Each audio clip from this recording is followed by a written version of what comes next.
La foule applaudissait. Des cris, des rires, des flashs de téléphone.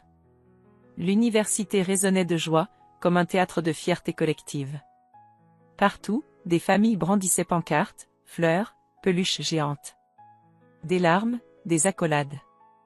Mais autour d'Adrien, un silence.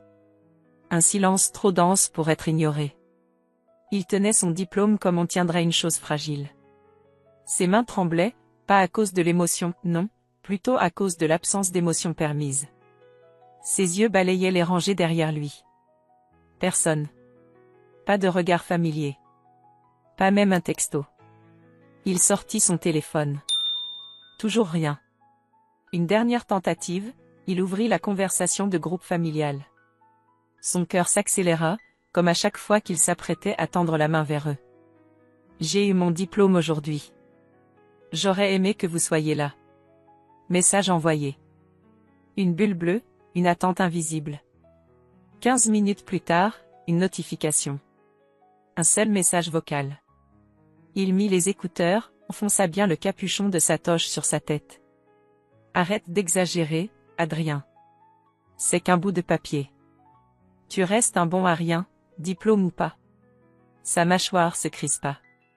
Il resta immobile, comme figé par le venin inconnu. Il se leva, marcha hors de la foule, traversa le jardin de l'université jusqu'à un banc isolé. Là, il respira lentement, regarda le ciel.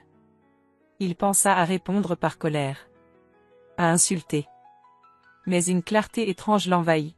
La vérité, c'était qu'il ne voulait plus lutter pour être vu. Alors, il ouvrit la conversation. Il enregistra une réponse, d'une voix calme, presque trop calme.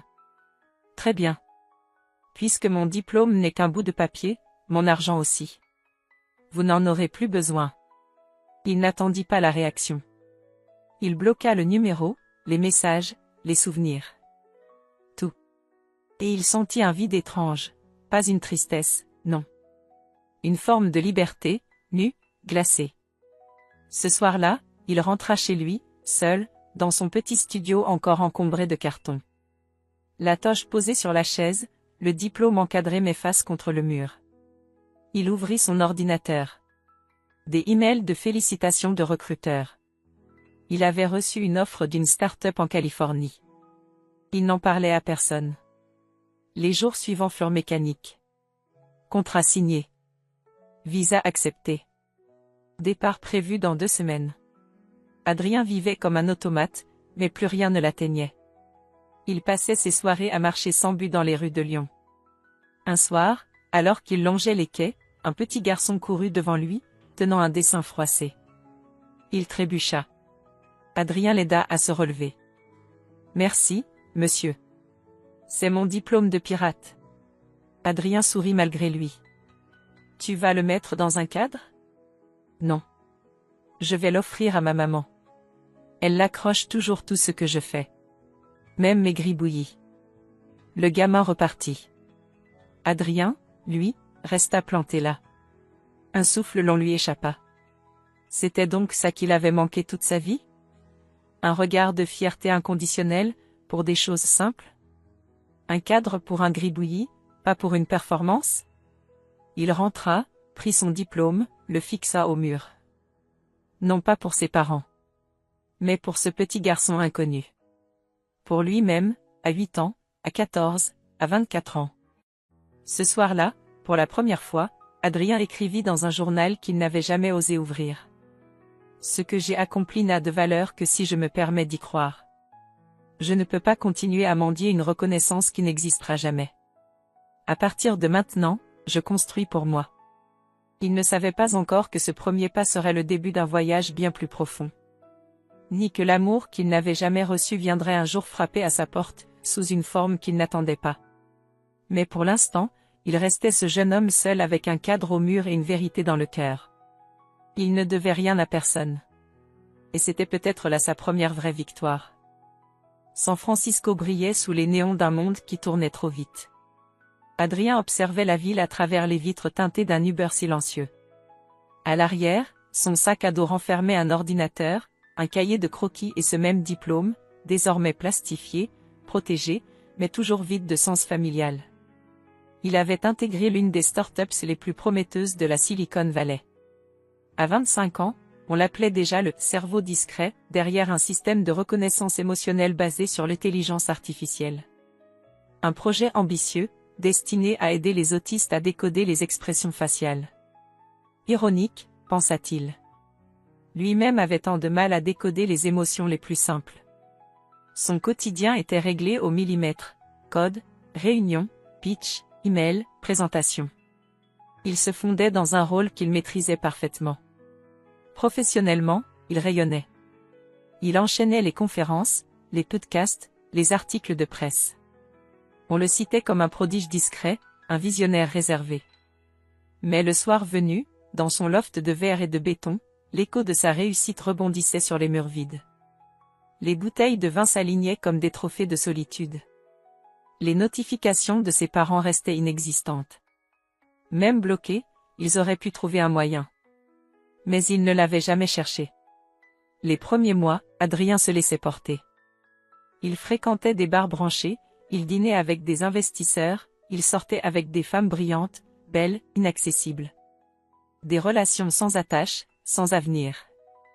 Il devenait bon à ce jeu, jouer le mec mystérieux, occupé, mais jamais trop impliqué.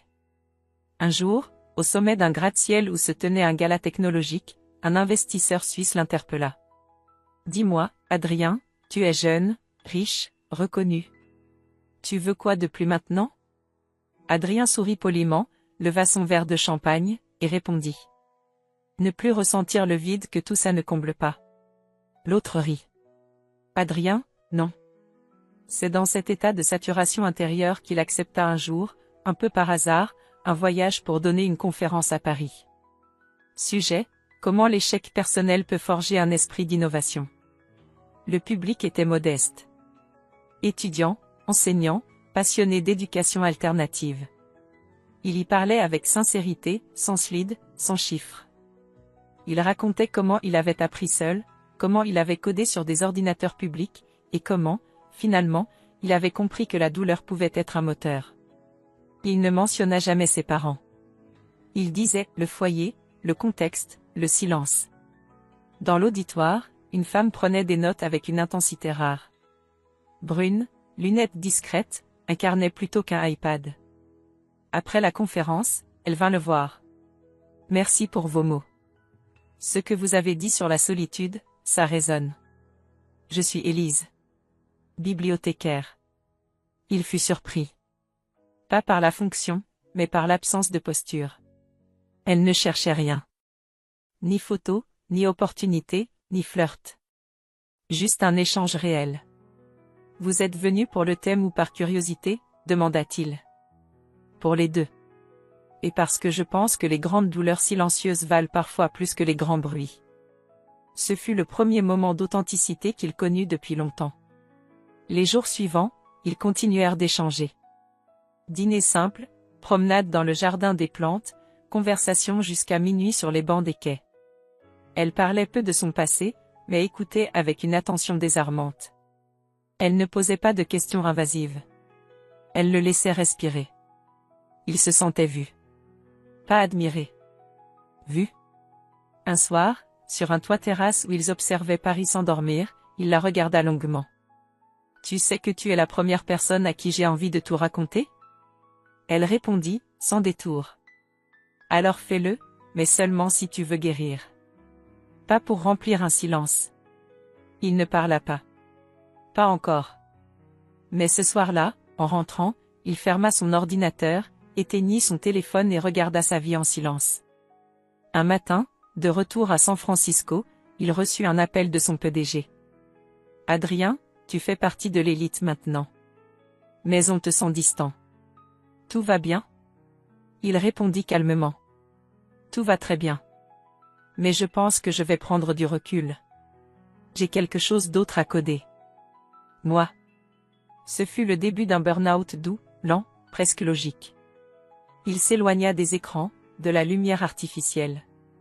Il reprit contact avec sa respiration, avec son cœur. Et, peu à peu, Élise s'installa dans sa vie comme une évidence. Mais l'ombre n'avait pas disparu. Dans une boîte en carton, au fond d'un placard, reposait une lettre qu'il avait écrite à ses parents. Jamais envoyée. Phrase brisée, accusation contenue, cicatrices ouvertes. Il n'osait pas la lire à haute voix. Et encore moins lui montrer. Mais une nuit, Élise la trouva. Par accident. Et le monde parfait qu'ils avaient bâti commença à se fissurer. Les mois passaient. Adrien et Élise avaient trouvé un fragile équilibre entre deux mondes opposés, le sien, fait de vitesse, d'algorithmes et d'ambitions gelées, le sien, peuplé de livres, de silences parlants et de douceurs désarmantes. Ensemble, ils formaient un îlot. Une pause. Peut-être même un abri. Leur relation avait poussé naturellement, comme une plante sauvage trouvant un interstice dans le béton. Ils se voyaient régulièrement, parfois à Paris, parfois à San Francisco, souvent ailleurs, entre deux fuites du quotidien. Un soir, alors qu'ils se retrouvaient à Lisbonne pour une semaine improvisée, Adrien se surprit à rire. Un vrai rire. Inattendu, brut, presque enfantin. Élise le fixa, amusée. Voilà. C'est ce rire-là que j'attendais. Tu crois qu'il était coincé où? Dans une pièce fermée à clé depuis trop longtemps. Ce soir-là, il la regarda comme pour la première fois. Il avait connu des visages parfaits, des corps sculptés, des esprits brillants, mais rien de comparable à ce regard-là. Le sien. Qui ne demandait rien, mais voyait tout. Ils firent l'amour dans un silence tendre, sans urgence. Et au petit matin, Élise lui demanda doucement. « Est-ce que tu leur parles encore? À tes parents? » Un blanc. Long. Trop long. Non. Tu veux m'en parler? Adrien détourna les yeux. C'est une boîte qu'il vaut mieux laisser fermer. Elle n'insista pas. Mais quelque chose avait bougé. Quelques jours plus tard, Élise, seule dans l'appartement temporaire qu'ils avaient loué, cherchait un chargeur. En fouillant dans un tiroir de la chambre, elle tomba sur une enveloppe froissée, au dos jauni par le temps. Une écriture familière. Adrien. Elle hésita, mais l'ouvrit. Et lut. Une lettre jamais envoyée. Vous m'avez brisé. Vous m'avez regardé réussir comme on regarde un feu qu'on ne veut pas éteindre. Par peur qu'il vous brûle, par peur de le reconnaître. J'ai été votre honte silencieuse. Je ne veux plus jamais porter ce fardeau. Chaque ligne était un cri contenu. Chaque mot, une plaie ouverte. Quand Adrien rentra, elle l'attendait sur le canapé, la lettre à la main. Tu m'as caché ça. Ce n'est pas un secret. C'est un fantôme. Tu parles de guérir, de t'ouvrir. Mais tu refuses de revenir à l'origine. Tu veux aimer, mais tu refuses d'être aimé là où tu as été brisé. Parce que c'est dangereux. Parce que je sais ce que ça coûte de croire qu'on peut réparer l'irréparable. Le ton monta. Pour la première fois, vraiment. Adrien se leva brusquement. Tu crois que l'amour suffit? Qu'il efface ce qu'on m'a volé? Tu ne comprends rien. Elle resta calme. Déposant la lettre sur la table. Tu ne veux pas qu'on t'aime. Tu veux qu'on t'admire pour ce que tu as enduré. Mais l'amour, Adrien, ce n'est pas une médaille. C'est une main. Et tu refuses de la prendre. Il ne trouva rien à répondre. Il se contenta de prendre ses affaires, son ordinateur, et sortit. Sans dire au revoir. Pendant 3 semaines, silence. Elle ne tenta pas de le contacter. Il ne chercha pas à s'excuser. Il se noya à nouveau dans son travail, dans les réunions, dans les lignes de code. Mais quelque chose avait changé. L'écran lui semblait vide. L'ambition, creuse. Un soir, dans un bar d'hôtel impersonnel, une jeune femme l'aborda. Jolie. Intelligente. Tout ce qu'il aurait pu vouloir, avant. Mais en l'écoutant parler, il sentit un vide. Un gouffre. Comme s'il avait oublié ce que signifiait le mot « vrai ». Il rentra seul. Ouvrit son carnet. Et relut la lettre à ses parents. Puis il en écrivit une autre. À Élise, cette fois. Je croyais que tu étais une parenthèse. Mais tu étais le chapitre que je refusais d'écrire. Je n'ai pas fui toi. J'ai fui ce que tu réveillais, l'espoir. Et je n'étais pas prêt. Mais je le suis maintenant, si tu es encore là. Il posta la lettre. Rien d'électronique. Rien de pressé. Il voulait que chaque mot pèse. Que chaque seconde d'attente brûle comme un rite. Puis il fit quelque chose qu'il n'avait jamais osé. Il acheta un billet pour Marseille. Là où tout avait commencé. Là où vivait encore ce silence qu'il n'avait jamais affronté. Il ne savait pas ce qu'il allait dire. Ni ce qu'il espérait trouver. Mais il comprenait enfin, l'amour, seul, ne suffit pas. Mais il est souvent le seul point de départ possible. Marseille. Une ville qu'il n'avait pas foulée depuis plus de 8 ans. Ses ruelles lui semblaient à la fois familières et étrangères, comme un ancien rêve dont on se souvient avec une précision angoissante. Adrien n'était pas revenu pour revoir ses parents. Pas encore. Il s'était inscrit, discrètement, comme bénévole dans un programme éducatif local, destiné aux jeunes en rupture scolaire. Son premier jour, il arriva en avance. Une salle étroite, des murs décrépits, des chaises en plastique empilées. Un vieux tableau blanc rayé au marqueur indélébile. Rien à voir avec les salles vitrées de San Francisco. Et pourtant, ici, quelque chose battait encore. Une pulsation vraie. Les premiers élèves arrivèrent, entre indifférence et défiance. 13 à 16 ans, casquette vissée, regard dur, gestes nerveux. Parmi eux, un garçon se distingua. Non pas par son apparence, mais par son silence coupant. Il s'appelait Malik.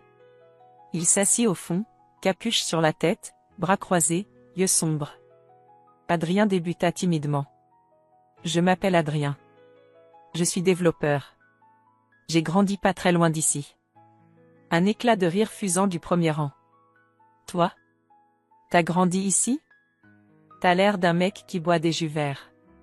Adrien sourit. Je buvais du soda à 99 centimes et je codais sur un ordi public de la médiathèque. Un silence. Un murmure de respect. Malik leva à peine les yeux. Les jours suivants, Adrien revint, fidèle, ponctuel. Il ne cherchait pas à sauver qui que ce soit. Il montrait simplement comment créer un jeu vidéo, une application, une interface. Il parlait peu de lui. Il laissait les ordinateurs faire le pont. Malik, lui, observait. Ne participait pas. Mais restait, à chaque séance. Jusqu'au jour où, alors que tous les autres étaient partis, il s'approcha du bureau. T'as vraiment grandi ici? Adrien acquiesça. Et tes parents, ils étaient comment? Un éclair dans les yeux du garçon. La vraie question, derrière la fausse. Absent. Parfois là physiquement, mais jamais là vraiment. Malik hocha la tête. Il comprenait. Pas besoin d'en dire plus. Dès lors, un lien invisible se tissa. Adrien lui montra des lignes de code, Malik répondit par des idées brillantes. Ensemble, ils créèrent un mini-jeu en une semaine. Adrien voyait en lui le reflet cruel de ce qu'il avait été, une intelligence comprimée par l'indifférence. Mais ce que Malik ignorait, c'est que c'était lui, en réalité, qui réparait quelque chose chez Adrien. Un soir, Adrien raccompagna Malik jusqu'au pied de son immeuble. Le garçon s'arrêta net devant l'entrée, fixant une fenêtre éclairée. Ma mère. Elle s'en fout de ce que je fais. Tant que je ramène pas de problème, je peux crever devant elle, elle dirait rien. Adrien serra la mâchoire. Il se revit, à 14 ans, tenant son bulletin excellent dans une main, pendant que son père hurlait dans une autre pièce pour une facture impayée. Tu sais coder un jeu. C'est déjà plus que 95% des gens. Et alors? Ça lui fera pas lever les yeux. Adrien posa une main sur son épaule. Tu ne codes pas pour qu'elle lève les yeux. Tu codes pour ne plus jamais avoir à les baisser. Malik ne répondit pas. Mais cette nuit-là, il envoya à Adrien un message. J'ai modifié le menu du jeu Regarde. Pendant les semaines qui suivirent, ils développèrent un projet ensemble, une application éducative interactive pour aider d'autres jeunes comme Malik à apprendre en jouant. Le prototype attira l'attention d'une ONG. Adrien proposa que le nom du créateur soit Malik. Mais c'est toi qui as tout codé. Non. J'ai juste débloqué le niveau. C'est toi qui as joué. Un vendredi, après une session, Malik tendit à Adrien un vieux cahier de classe. À l'intérieur, un dessin. Un garçon, seul, sur une colline, tenant un fil qui montait vers les étoiles. C'est toi. Pourquoi un fil? Parce que t'es pas là pour nous sauver. Juste pour nous montrer que c'est possible de monter. Adrien sentit sa gorge se nouer. Il n'avait rien à répondre. Ce garçon venait de dire, sans le savoir, ce qu'il avait attendu toute sa vie. Ce soir-là, Adrien rentra dans son Airbnb du centre-ville, ouvrit son carnet, et écrivit. Le pardon n'est peut-être pas un acte. C'est un chemin. Et ce chemin a commencé aujourd'hui. Il avait le visage de Malik. Il regarda son téléphone. Il hésita. Puis chercha un ancien contact dans ses archives. Maman. Il écrivit. Je suis en ville. Je repars bientôt. Je voulais juste dire que je vais bien. Pas pour renouer. Pas pour effacer. Juste pour poser une pierre sur ce chemin. Le message envoyé à sa mère était resté sans réponse. Pas de plus. Pas de silence bruyant. Juste un vide. Un vide propre, aseptisé. Et pourtant, Adrien ne le vivait pas comme un échec. Il n'attendait plus. Il constatait. Et cela suffisait. 3 semaines passèrent. Il poursuivait ses ateliers avec Malik, peaufinait leur application, recevait des emails de plus en plus pressants de son ancien employeur à San Francisco. Mais il ne répondait pas. Il n'en ressentait plus le besoin. Un matin, alors qu'il rentrait d'une promenade sur le vieux port, le gardien de l'immeuble lui tendit une enveloppe. C'est arrivé hier. Pas de nom, juste ça. Adrien la prit. Elle portait une écriture tremblante. Un vieux papier jauni. Il comprit immédiatement, c'était la lettre qu'il avait lui-même envoyée à Élise. Celle qu'il avait écrite à la main. Elle lui était retournée, avec un post-it collé dessus. Je te réponds. Mais pas comme tu l'attends. Élise. Son cœur accéléra. À l'intérieur, une nouvelle lettre. Froissée. Froide. Authentique. Adrien. Tu m'as écrit que tu étais prêt. Mais ce que tu ignores, c'est que moi aussi, j'ai mes cicatrices. J'ai aimé un homme qui m'a quitté sans bruit. Mon père. Puis une mère qui s'éteignait sans jamais dire au revoir. J'ai grandi entouré d'absents, tout comme toi. Et pour aimer sans condition, il faut accepter de ne pas être réparé. Juste, de continuer à marcher. J'ai lu ta lettre, je l'ai relue, et je t'ai reconnu, toujours en train de chercher l'absolu. Moi, je ne te demande pas d'être prêt. Je te demande d'être là. Pas parfait. Juste là. Une émotion brute le submergea. Il ne savait pas s'il devait pleurer, sourire ou courir jusqu'à Paris. Il s'assit, posa la lettre contre son cœur. Il comprenait enfin, le lien ne se recrée pas par les mots justes, mais par la présence, imparfaite, continue. Il voulait l'appeler. Mais au même moment, un autre message arriva. Cette fois, de son père. 3 mots. 3 lames. Ta mère est malade. Adrien resta figé. Il relut. Encore. 3 fois. Pas plus de contexte. Pas de signature. Pas même une formule de politesse. Juste une alerte. Comme un caillou jeté sur une vitre déjà fêlée. Il se leva, prit sa veste, descendit dans la rue. Il marcha sans but, jusqu'au quartier de son enfance. Les trottoirs n'avaient pas changé. Le commerce du coin, non plus. Les odeurs, les cris des enfants, les tensions dans l'air. Tout était figé dans le même décor. Il se retrouva devant la porte de l'appartement familial. Une porte qu'il avait juré de ne plus jamais franchir. Il leva la main. Puis la redescendit. Et au lieu de sonner, il sortit de sa poche une enveloppe. La même qu'il portait depuis des mois, presque par réflexe. À l'intérieur, une seconde lettre, qu'il avait écrite pour eux, mais jamais terminée. Il la glissa doucement sous la porte. Puis recula. 5 pas. Il ferma les yeux. C'était tout ce qu'il pouvait faire. Ce soir-là, il retrouva Malik pour leur dernière session avant les vacances. Le garçon semblait plus calme. Plus concentré. Tu vas repartir, demanda-t-il, sans détour. Peut-être. Mais pas tout de suite. Tu sais, le truc que tu m'as dit, surcodé pour ne plus baisser les yeux.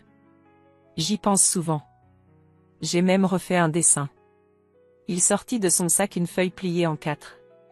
Cette fois, le garçon sur la colline tenait toujours un fil, mais à l'autre bout, il y avait 2 autres personnages. Un homme et une femme. Flou. Indéfini. Mais là. C'est eux, demanda Adrien. Malik haussa les épaules. Peut-être. Peut-être que même quand on les croit hors jeu, ils sont encore quelque part, à chercher la bonne corde. Adrien resta silencieux. Malik venait de résumer ce qu'il n'avait jamais su formuler. Peut-être que les parents ne reviennent pas pour s'excuser. Peut-être qu'ils reviennent juste pour exister, maladroitement. Le lendemain matin, Adrien reçut une notification sur son téléphone. Un message vocal. Inconnu. Il hésita à l'écouter. Puis appuya sur lecture. Adrien, c'est moi. Ta mère. Ton père ne sait pas que je t'appelle. Je suis fatigué. J'ai lu ta lettre.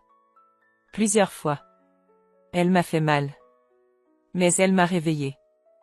Tu dis que tu ne veux plus rien de nous. Moi je ne veux rien non plus. Juste te voir. Une fois. Pour que tu me regardes autrement qu'avec colère. Peut-être que je ne mérite pas ça. Mais je le demande quand même. La voix était tremblante. Pas larmoyante. Juste, sincère. Adrien resta là, le téléphone à la main, les yeux humides. Ce soir-là, il ouvrit une nouvelle page dans son carnet. Une lettre ne change pas un destin. Mais parfois, elle en touche 3 à la fois. Moi. Malik. Et elle. Le passé n'a pas d'effaceur, mais il peut avoir des marges blanches. Pour qu'on y écrive autre chose. La pièce était presque vide. Une lumière pâle tombait par la fenêtre entr'ouverte. Dans le fauteuil, sa mère, plus frêle qu'il ne l'aurait cru, le regardait sans dire un mot.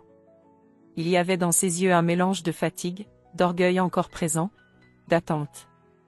Adrien était debout, les mains dans les poches, l'estomac noué. Les retrouvailles ne ressemblaient pas à une scène de film. Il n'y avait ni larmes, ni grandes déclarations. Juste 2 êtres, face à face, après une guerre silencieuse. « Tu as bonne mine, dit-elle. Il hocha la tête. C'était tout ce qu'ils avaient. Un long silence s'installa, où chaque souvenir semblait se poser entre eux comme une pièce de puzzle brûlée. Puis elle murmura, presque imperceptiblement. « Tu nous as manqué. » Même si on ne l'a jamais dit. Il s'assit. Lentement. Les mains croisées. Il répondit sans agressivité. « Vous ne m'avez pas manqué. Ce n'est pas une vengeance, c'est un fait.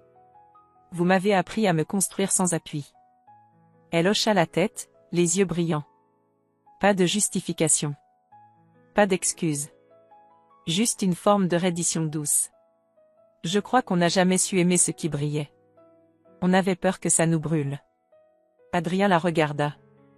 Pour la première fois, il vit non plus une mère, mais une femme. Vieillie. Fatiguée. Complexe. « Tu as peur de mourir ?» demanda-t-il. Elle baissa les yeux. Pas de mourir. De partir sans laisser quelque chose de vrai. Il se leva, s'approcha, et lui tendit un petit carnet. Ce que tu vas laisser, c'est ça. C'est un garçon qu'on a presque oublié, et qui aujourd'hui aide d'autres garçons à ne pas sombrer. Tu m'as peut-être détruit. Mais c'est de là qu'est née ma force. Elle prit le carnet. L'ouvrit. Sur la première page, un dessin de Malik, 3 silhouettes sur une colline, reliées par un fil invisible. Elle pleura. En silence. Pour la première fois. Les jours suivants furent simples. Il ne resta que 2 soirs de plus. Il revit son père brièvement, dans le couloir. Un hochement de tête, un regard fuyant. Rien de réparé. Mais un geste fragile, au moment de partir, son père lui tendit un sac. Tes cahiers de quand t'étais petit. On les a gardés. Adrien les prit. Ils pesaient peu. Mais contenaient tout. De retour à Paris, il retrouva Élise au jardin du Luxembourg. Elle l'attendait, un livre à la main, une écharpe trop grande autour du cou. Il s'assit sans un mot. Elle leva les yeux, le détailla. « Tu as changé. Je crois que j'ai commencé à exister. » Elle referma son livre. « Alors ? Tu as des choses à dire ?» Il sortit une enveloppe. Froissée. Écrite à la main. Il la lui tendit. Ce que je n'ai jamais dit. Mais que j'ai toujours voulu écrire. Elle la prit. L'ouvrit. Et lut en silence. Astérisque Élise. Je t'ai connue quand je pensais ne plus rien attendre de personne. Tu m'as appris à écouter mes silences, à marcher au rythme de mes douleurs, à ne pas m'excuser d'exister. Tu m'as aimé sans garantie. Et moi, je t'ai aimé avec toutes mes fissures. Je ne te promets pas un homme sans faille. Je te promets un homme vrai, qui chaque jour essaiera d'aimer mieux, pas plus. Si tu es encore là, je n'ai plus besoin d'aller nulle part ailleurs. Mon endroit sûr, c'est toi. Astérisque. Quand elle termina, elle replia la lettre, la glissa dans son sac. Et, sans dire un mot, elle posa sa main sur la sienne. Elle n'avait pas besoin de parler. Il avait enfin tout dit. Quelques mois plus tard, dans une petite salle associative de Marseille, une centaine de jeunes assistaient au lancement officiel de l'application développée par Adrien et Malik, Nouvel Accès. Des outils pour apprendre autrement. Une pédagogie par la dignité, l'estime et la technologie. Dans le public, Élise tenait la main d'un petit garçon qu'ils accueillaient depuis peu en tant que famille d'accueil. Un enfant timide, aux yeux vifs. Adrien, lui, parlait au micro. J'ai appris que réussir, ce n'est pas prouver quelque chose à ceux qui vous ont rabaissé. C'est tendre la main à ceux qu'on était. Applaudissements. Rire. Regard mouillé. Et dans un coin, discrète, une femme d'un certain âge regardait Adrien avec fierté. Elle n'applaudit pas. Elle ne cria pas. Mais ses lèvres articulèrent 3 mots silencieux. Je te vois. Et cette fois, Adrien les vit.